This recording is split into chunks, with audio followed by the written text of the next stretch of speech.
All right, so time now for Twins and Astros edition of Got Team. First of three questions focusing on Minnesota, the defending AL Central champs.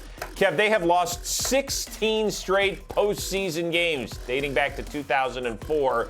Who is the most important player on that team in order for them to take the next step? Stay with me. Jose Barrios, stud, right? Two-time All-Star, has great first halves. The problem is, Chris, that second half after the All-Star break, he's a career 17 and 19 with a 4.84 in 50 starts after the All-Star break. So we need him to close. And what I mean by that, finish what he does, because he dominates early, but this team needs you late. Let's go. 60-game season right now, Jose. I'm going to talk about the guy that follows him in the rotation, Jake Odorizzi, and he's a guy who took a huge step last year, an all-star season.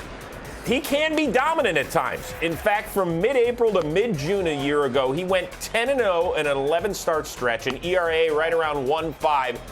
Hey, you know, he doesn't put up gaudy strikeout numbers, but he gets them at important times. He's a guy that struggled down the stretch as well last year. We get that. But he might get the ball in Game 2 of a 5-game series. I always think the Game 2 starter's more important than the Game 1 starter. So if that's the right equation, that's the guy I'd focus on if I were a Twins fan.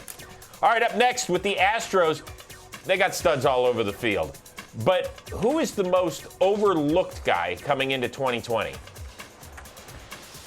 Hands down, Yuli Gurriel. We always talk about Correa, Altuve, Bregman, and all this guy does is make contact with the baseball. What I mean by that, only struck out 65 times in 612 plate appearances, Chris. He had 13 RBIs in 18 games last postseason. This guy, 31 home runs and 104. Only Bregman had more than him. We rarely talk about him. He hits good pitching. He's a tough at bat. There's your guy, and he's a veteran with great hair, Mr. Pineapple.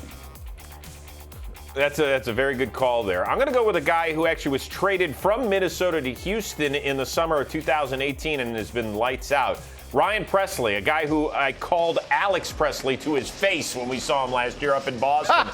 He's been so good since joining Houston. Almost 78 innings pitched, an ERA of 1.85. Now, last year down the stretch, he struggled, but that's because he had a bum knee. He actually had to have some surgery.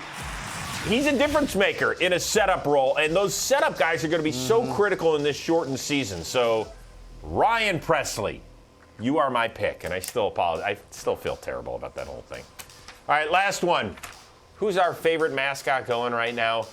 It's Orbit. So I am curious that at the end of the season, when there's no fans in the stands, will he still be the top dog among all mascots, Kev? Yeah, because you know what? We're just going to keep doing the skits. Act like there's fans in the stands. Maybe the crowd noise helps them, but I want to see all this stuff right here. I want to see the player interaction. I want to see everything, yes.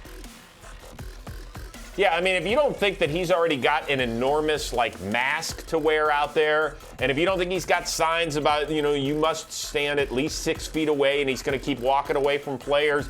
Now, obviously, none of this stuff is to joke about, but when we're talking about a mascot, this is what they do in life, is they make fun of situations and they provide some levity in times where we need to go, that was funny.